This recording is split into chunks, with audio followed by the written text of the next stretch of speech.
जय हिंद बच्चों, आप सभी बच्चों का त्रिशूल डिफेंस एकेडमी के ऑनलाइन प्लेटफॉर्म पे स्वागत करते हैं। चलिए हम लोग स्टार्ट करते हैं, क्वेश्चन प्रैक्टिस करते हैं जिसमें 10 क्वेश्चन को हमने शामिल किया है। ये 10 इंपॉर्टेंट क्वेश्चन है, जरूरी नहीं है कि आपके एग्जाम में पूछे जाएं, लेकिन इसी से मिलते जुलते क्वेश्चन आपके एग्जाम में पूछे जा सकते हैं। चलिए क्वेश्चन नंबर 1 पे अगर आप आइएगा, क्वेश्चन नंबर 1 कह रहा है the national institute of oceanography is located at, राष्ट्रीय समुद्र विज्ञान संस्थान स्थित है। Option A Trivandrum, option B Panaji, option C Cochin and option D Mangalore. तो अगर आप आएंगे राष्ट्रीय समुद्र विज्ञान संस्थान आपको पणजी में मिलेगा। इस प्रकार क्वेश्चन नंबर 1 का बी ऑप्शन सही होगा। क्वेश्चन नंबर 1 का बी ऑप्शन सही होगा। नेक्स्ट क्वेश्चन पे चलते हैं। क्वेश्चन नंबर 2 कह रहा है the first person to win Arjuna award for badminton.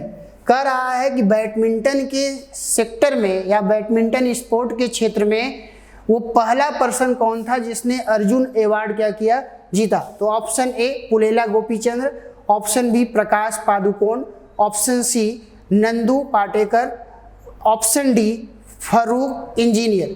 तो इस प्रकार अगर आप आएंगे सी ऑप्शन सही होगा। नंदू पाटेकर को जो है पहली बार 1962 में जो है इन्हें बैडमिंटन के स्पोर्ट के सेक्टर में जो है अर्जुना अवार्ड क्या किया गया, दिया गया। तो इस प्रकार क्वेश्चन नंबर 2 का सी ऑप्शन जो है सही होगा। नेक्स्ट क्वेश्चन पे चलते हैं।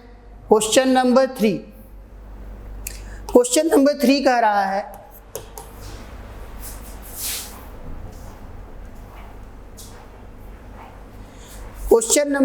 कह रहा है Dronacharya award is given for outstanding contribution in the field of. Dronacharya पुरस्कार किसके क्षेत्र में उत्कृष्ट योगदान के लिए दिया जाता है। ऑप्शन ए स्पोर्ट्स खेल, option B Sarva Shiksha Abhiyan, option C Anganwadi, option D music या संगीत। तो इस प्रकार द्रोणाचार्य अवार्ड जो है यह स्पोर्ट के सेक्टर में दिया जाता है, खेल के क्षेत्र में ये अवार्ड दिया जाता है। इस प्रकार क्वेश्चन नंबर 3 का ए ऑप्शन जो है सही होगा। नेक्स्ट क्वेश्चन पे चलते हैं। क्वेश्चन नंबर 4 कह रहा है Borlaug award is given every year to an Indian scientist for outstanding contribution in the field of. Borlaug पुरस्कार प्रत्येक वर्ष किसी भारतीय वैज्ञानिक को किसके क्षेत्र में उत्कृष्ट योगदान के लिए दिया जाता है। ऑप्शन ए मेडिसिन दवा, ऑप्शन बी स्पेस अंतरिक्ष, option C applied science, option D agriculture कृषि। 4 ऑप्शंस दिए गए हैं और आपसे पूछ रहा है बोरलॉग अवार्ड। तो बोरलॉग अवार्ड जो है एग्रीकल्चर के सेक्टर में दिया जाता है, कृषि के क्षेत्र में। अगर आप आएंगे तो हम लोगों ने क्लास में लेक्चर में भी बात किया था कि अगर आपसे कहा जाए कि father of green revolution in India, तो अगर भारत में आएंगे ग्रीन रिवॉल्यूशन या हरित क्रांति के फादर तो उनका नाम है एम.एस.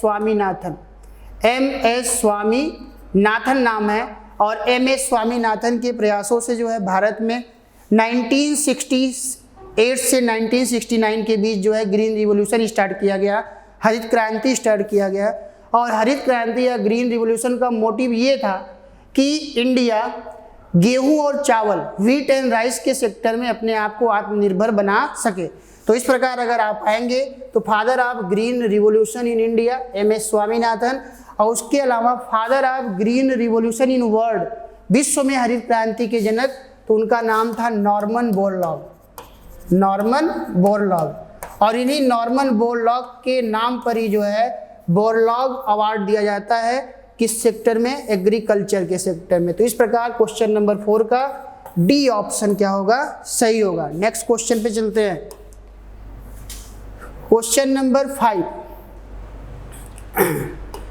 नंबर 5 का रहा है UNHCR, an organisation of United Nation was established to provide या प्रमोट।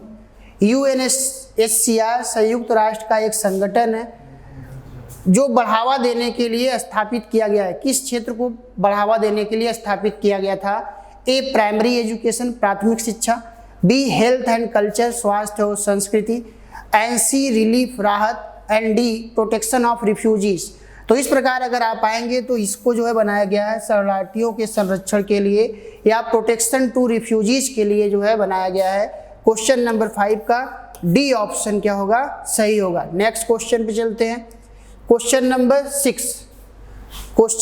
6, सिक्स क्वेश्चन पे अगर आप आएंगे तो कह रहा है the famous classical dance form of Andhra Pradesh is. Andhra Pradesh का प्रसिद्ध शास्त्रीय नृत्य है। Option A Kathakali, option B Kuchipudi, option C Mohini Attam and option D Yakshagana. तो इस प्रकार अगर आप आएंगे तो आपको मिलेगा आंध्र प्रदेश का कुचिपुड़ी। कुचिपुड़ी क्या होगा? सही उत्तर होगा। क्वेश्चन नंबर 6 का बी ऑप्शन क्या होगा? सही होगा। नेक्स्ट क्वेश्चन पे चलते हैं। देखिए डांस का टॉपिक भी बहुत इंपॉर्टेंट है। तो क्लासिकल डांस के बारे में आपसे क्या कर देता है? पूछ देता है कि कौन से स्टेट में कौन से डांस किए जाते हैं। इस प्रकार क्वेश्चन नंबर 7 कर रहा है who wrote the book Hind Swaraj. Hind Swaraj पुस्तक किसने लिखी है? Option A Pandit Jawaharlal Nehru, option B Motilal Nehru and option C Mahatma Gandhi and option D Subhash Chandra Bose. तो हिंद स्वराज के लेखक हैं महात्मा गांधी। कौन है? महात्मा गांधी। इस प्रकार क्वेश्चन नंबर 7 का सी ऑप्शन बच्चों सही होगा। नेक्स्ट क्वेश्चन पे चलते हैं। क्वेश्चन नंबर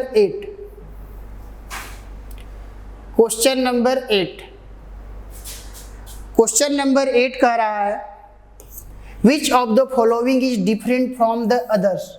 निम्नलिखित में से कौन दूसरों से अलग है? कीर्ति चक्र, बी अशोक चक्र, सी वीर चक्र एंड डी शौर्य चक्र। तो इन तीनों चक्रों में जो है वीर चक्र क्या है? अलग है। तो इस प्रकार अगर आप देखिएगा तो क्वेश्चन नंबर 8 का सी ऑप्शन क्या होगा? सही होगा। नेक्स्ट क्वेश्चन पे चलते हैं। Question number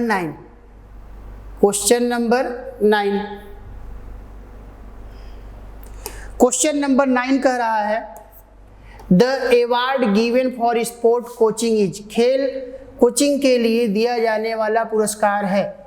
A Dronacharya award, B Arjuna award, B Bhatnagar award and C Shankar award.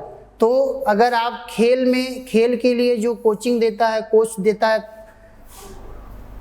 उसके लिए जो अवार्ड दिया जाता है द्रोणाचार्य अवार्ड। तो इस प्रकार क्वेश्चन नंबर 9 का ए ऑप्शन क्या होगा? सही होगा। क्वेश्चन नंबर 9 का ए ऑप्शन। नेक्स्ट क्वेश्चन पे चलते हैं और आज का लास्ट क्वेश्चन, इस सेशन का लास्ट क्वेश्चन, क्वेश्चन नंबर 10 कह रहा है Who among the following has received both Bharat Ratna and निशाने पाकिस्तान। निम्नलिखित में से किसे भारत रत्न और निशाने पाकिस्तान दोनों मिले हैं? तो option A Morarji Desai, option B Mahatma Gandhi, option C Ayub Khan and option D Maulana Abul कलाम। तो इस प्रकार अगर आप आएंगे तो क्वेश्चन नंबर 10 का ए ऑप्शन मोरारजी देसाई को भारत रत्न और निशाने पाकिस्तान दोनों मिले हैं। इस प्रकार क्वेश्चन नंबर 10 का ए ऑप्शन सही होगा। क्वेश्चन नंबर 10 का ए ऑप्शन क्या होगा? सही होगा। तो इस प्रकार बच्चों आज हम लोगों ने इस सेशन में भी जो है 10 क्वेश्चन को सॉल्व किया। आप इस क्वेश्चन को ज़रूर देखें, प्रैक्टिस करें और इससे मिलते जुलते टॉपिक को अपने एग्जाम के लिए तैयारी करें। तो आज का क्लास हम लोग का यहीं तक। थैंक यू एंड जय हिंद। वेलकम टू त्रिशूल defence academy. I am BL Yadav. बच्चों आज फिर हम सिंपल पेपर लेकर हाजिर हैं।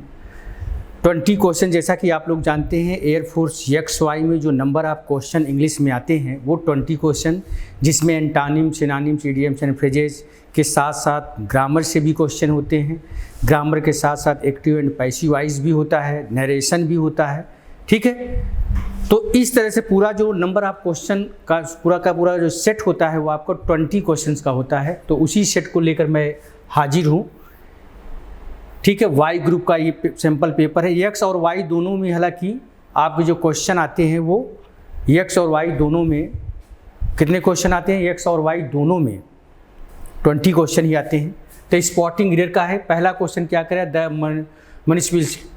Municipality is going to build a new school near the park. ठीक है, इसमें गलती देखना है। तो क्या होगा, municipality is going to build a new school near the park, इसमें कोई गलती नहीं है, यानी आपका जो आंसर होगा ये नो एरर होगा। ये क्या होगा आंसर आपका, नो एरर होगा। दूसरा क्वेश्चन कह रहा है recently I visited Kashmir and found the scenery to be marvellous. तो सीनरी कभी भी प्लूरल नहीं होती है, ध्यान रखिएगा। सीनरी को हम ऐसे लिखेंगे, सीनरी हमेशा अनकाउंटेबल नाउन है, हमेशा सिंगुलर होगा। इंफॉर्मेशन जो होता है वो हमेशा आपका किस में रहेगा, सिंगुलर में रहेगा। लगेज हमेशा सिंगुलर में रहता है, बैगेज हमेशा सिंगुलर में रहता है। बोलिए, मिस्चिफ हमेशा सिंगुलर में लिखा रहेगा, मिस्चिफ। इस तरह के बहुत सारे नाउन होते हैं जो हमेशा सिंगुलर में रहेंगे। तो ऑप्शन बी गलत है, सीनरी होना चाहिए। सीनरीज कभी नहीं होता है, यानी ये अनकाउंटेबल नाउन है, इसका प्लूरल आप किसी भी कीमत में नहीं बनाओगे। ठीक है, किसी भी कीमत में प्लूरल नहीं बनेगा।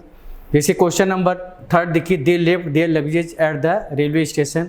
तो लगेज का भी प्लूरल नहीं बनता है, तो ऑप्शन बी हमारा गलत है। यहाँ पर क्या होगा, यहाँ पर भी वो हमारा गलत लिखा हुआ है, LUGGAGES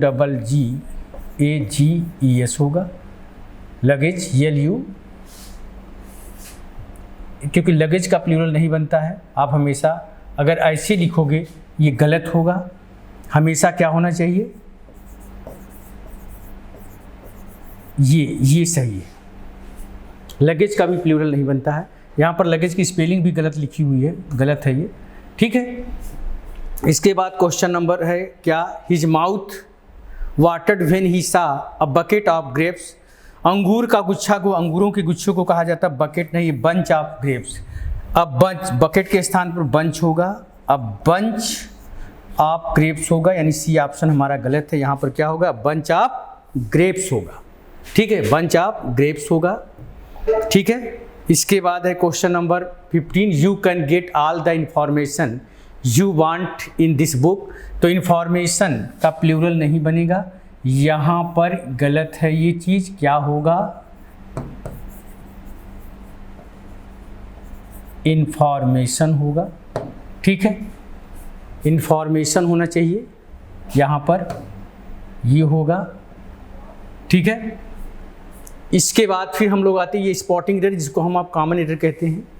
यहाँ से इस तरह से क्वेश्चन आते हैं। उसके बाद फिर हम आगे बढ़ेंगे तो क्वेश्चन नंबर इस तरह से आगे, फिल इन दी ब्लैंक्स।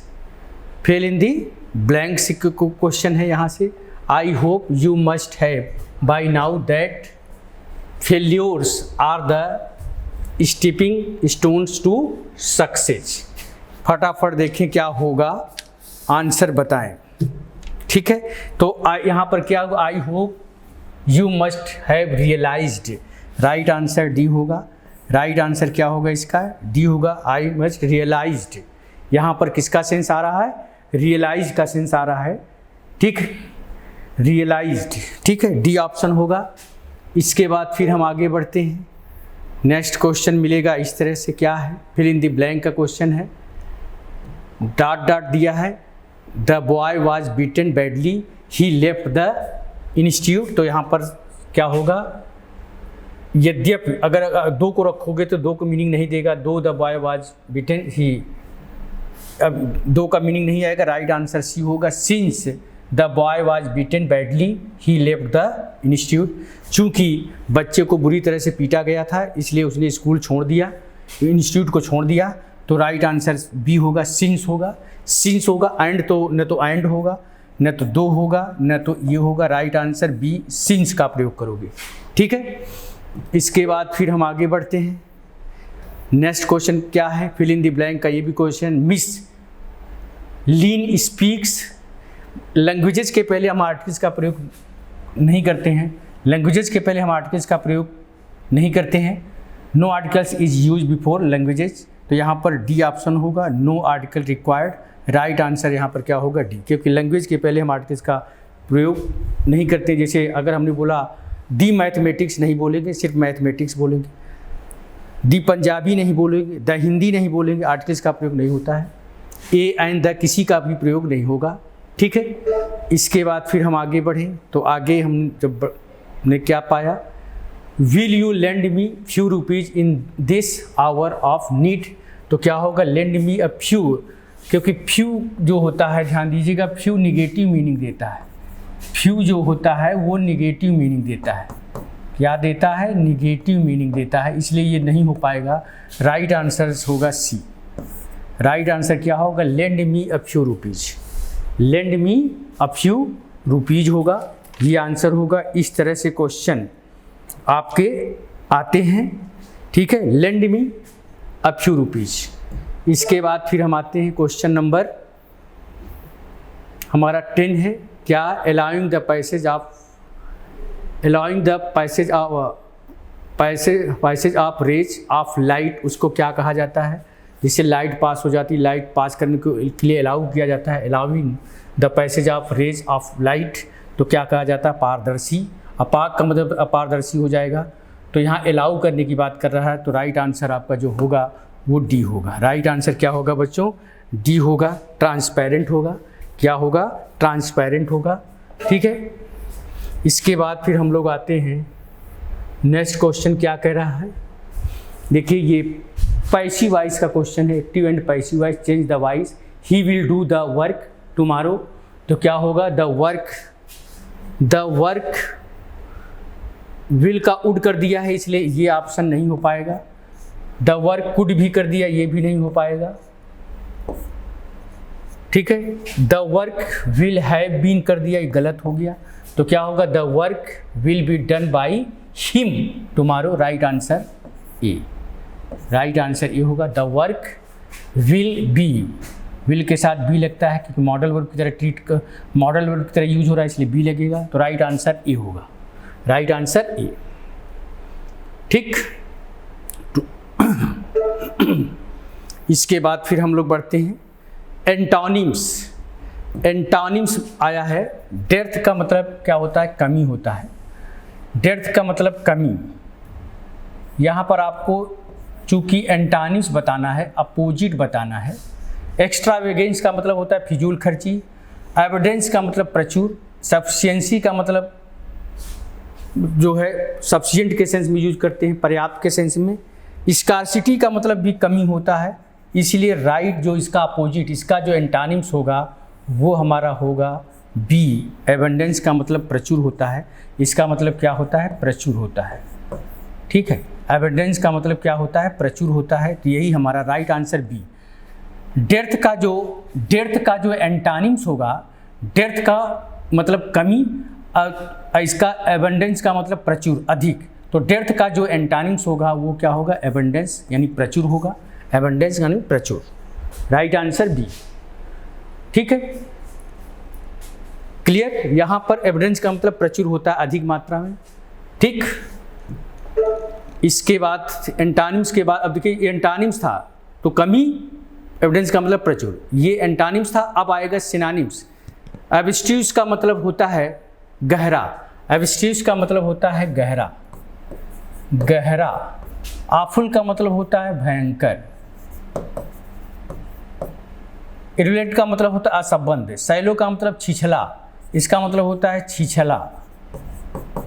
तो प्रोफाउंड, अब क्योंकि सिनोनिम्स बताना है, एब्स्ट्यूज का मतलब गहरा, तो प्रोफाउंड का मतलब भी गहरा, तो यही इसका सिनोनिम्स होगा, यही इसका सिनोनिम्स होगा, ठीक है।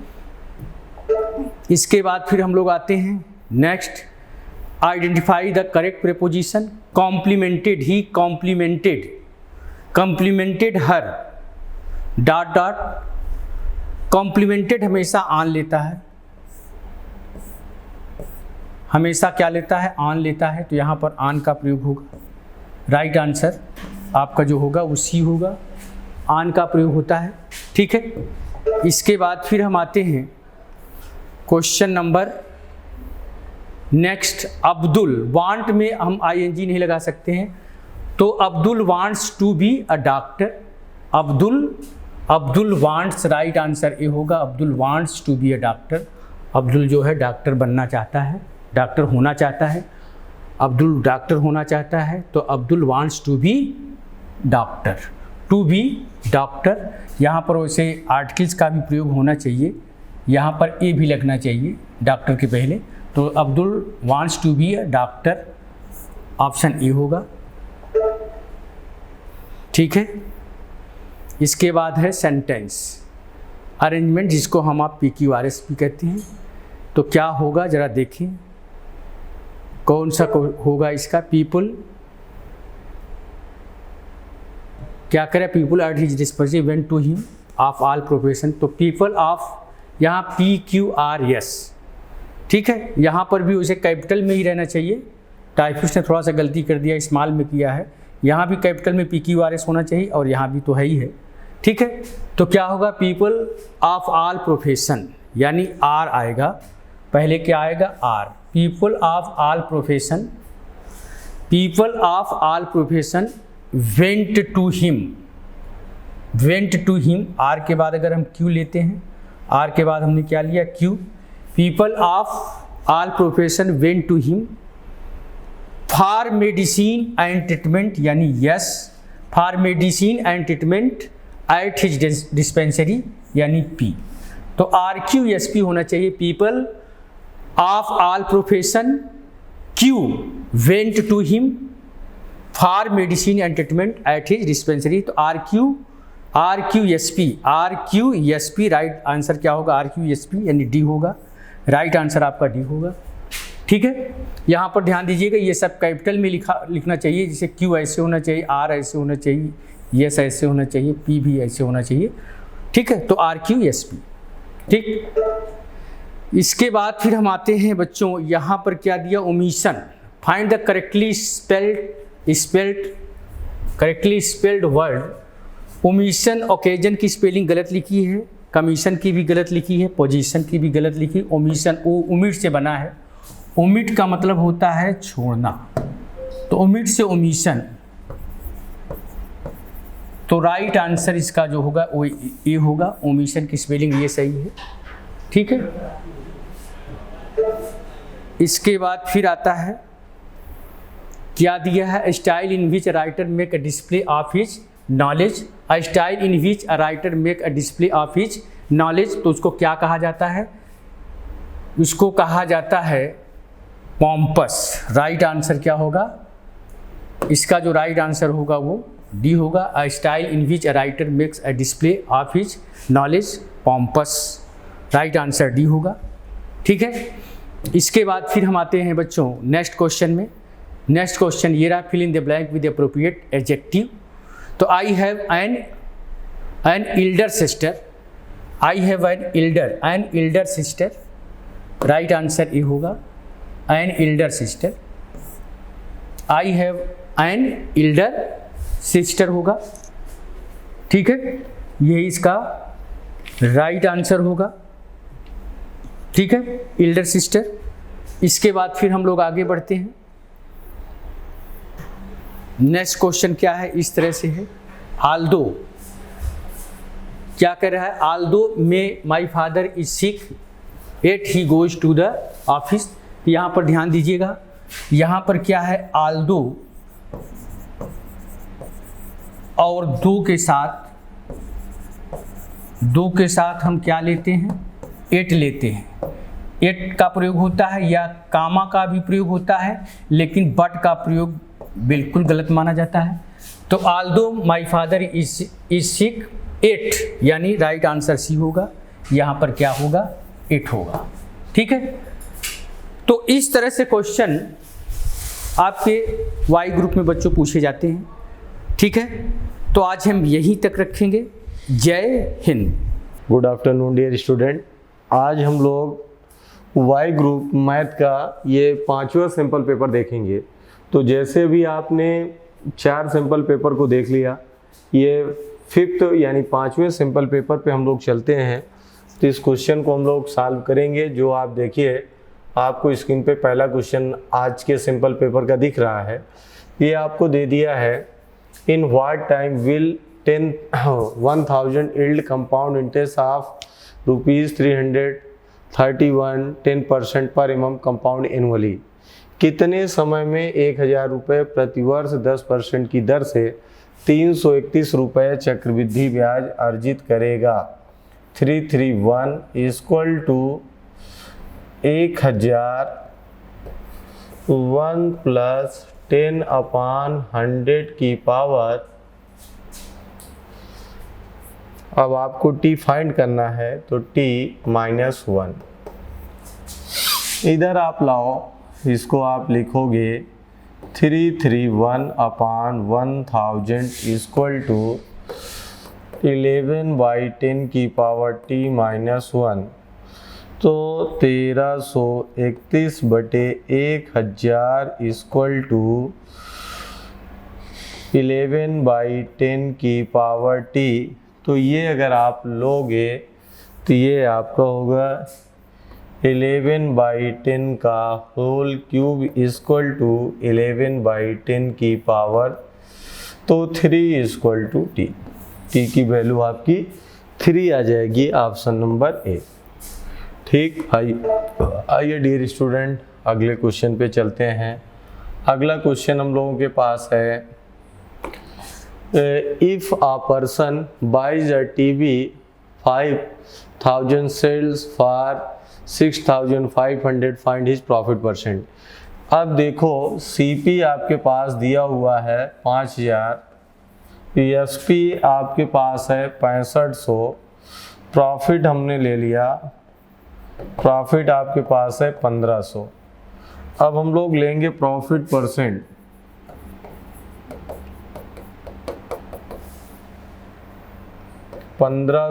बटे 5000 इंटू 100 आपने ले लिया, 2 0 2 0 1 0 1 0 5 3 15 10 3 30 30% प्रॉफिट, ऑप्शन नंबर सी। आइए फिर हम लोग अगले क्वेश्चन पे चलते हैं। अगला क्वेश्चन है, the ratio of cost price and selling price इतना, लास्ट परसेंट क्रय मूल्य यानी CP/SP 54, तो loss equal to 5 - 4 equal to 1, loss percent equal to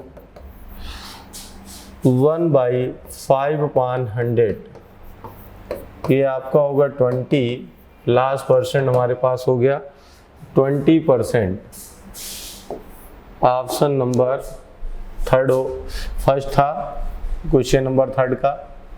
अब अगला क्वेश्चन, अनाज की कीमत में देखिए, due to the decrease in the cost of grain 20% is available at ₹800 per quintal, what was the initial cost of grain per quintal. अनाज की कीमत में 20% की कमी होने से 800 रुपये प्रति क्विंटल पर उपलब्ध है, तो आरंभिक लागत प्रति क्विंटल क्या थी 20% की कमी होने पर। तो देखो 80% इक्वल टू 800, 1% इक्वल टू 8 दाम 80, तो 100% बराबर कितना 1000, ऑप्शन नंबर डी हो जाएगा, यही आपका आंसर है। ठीक, आइए डियर स्टूडेंट अगले क्वेश्चन पे चलते हैं। बहुत अच्छा क्वेश्चन है ये। 125% ऑफ 1800 इज, तो 1800 का 125% कितना है, तो 1800 इंटू 125/100, 25 पंचे 25 चौका 100, 4 चौक 16, 4 पंचे 20, 5 0 0 55 25, 5 चौक 20, 2 22, 2250, ऑप्शन नंबर बी। ठीक, आइए हम लोग चलते हैं आगे। अगला क्वेश्चन, क्वेश्चन नंबर 6 हम लोग लेते हैं। बहुत ही अच्छा क्वेश्चन है। देखिए 60% of x - y equal to 20% of x + y, then percent of x is, x का कितना प्रतिशत y है। तो अगर आप लेते हो इसको बेसिक से आप करते हो तो x - y का 60/100 बराबर x + y का 20/100 कैंसिल कैंसिल, 1 0 1 0 कैंसिल, 2 3 6, ये आपका हो गया 3x माइनस वाई बराबर x plus y, 3y equal to x plus y, 2x equal to 4y, x equal to 2y। तो y जो है x का कितना होगा 50%, x का p% इक्वल टू y आपने ले लिया, तो x की वैल्यू क्या है 2y into p upon 100 equal to y। Cancel cancel, ये आपका हो गया 50, तो p% इक्वल टू 50, ये आपका हो गया 50%। इसको हम लोग इससे कर लिए। इसी क्वेश्चन को आपको ट्रिक से भी मैंने बताया था, तो आप उस ट्रिक का भी यूज करके कर सकते हैं, ठीक है। तो आइए अब हम लोग चलते हैं नेक्स्ट क्वेश्चन।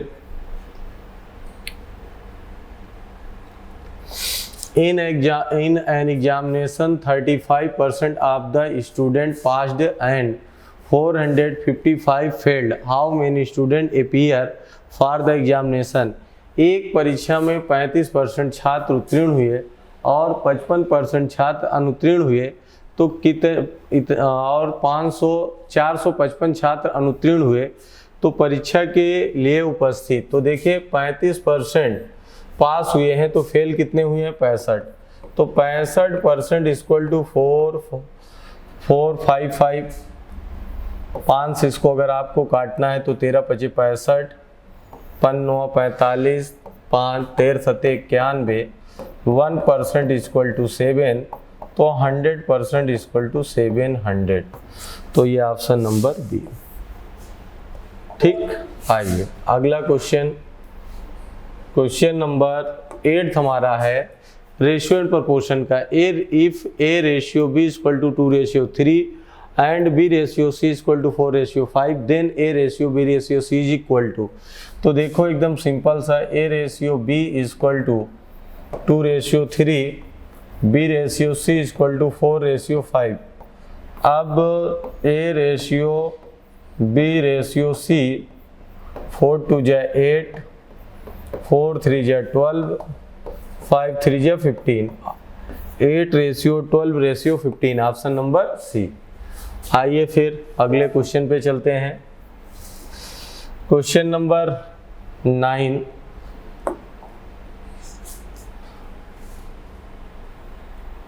ठीक, क्वेश्चन नंबर 9 पे अगर हम लोग आ गए तो देखिए 3p इक्वल टू 5q, यानी देखिए 3p इक्वल टू 5q दिया है, और तो यहाँ पे p/q इक्वल टू 3, तो इसका मतलब p रेशियो q आपको हो गया 5:3।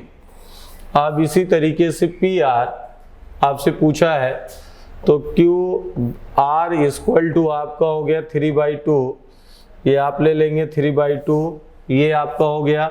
पूछा क्या है p और r, तो मल्टीप्लाई करो, इसको फर्स्ट इक्वेशन लेट करो, इसको सेकंड, p/q, qr 5/3, 3/2, कैंसिल 3 3, 5:2, 5:2, तो ऑप्शन नंबर बी यही आपका हो गया।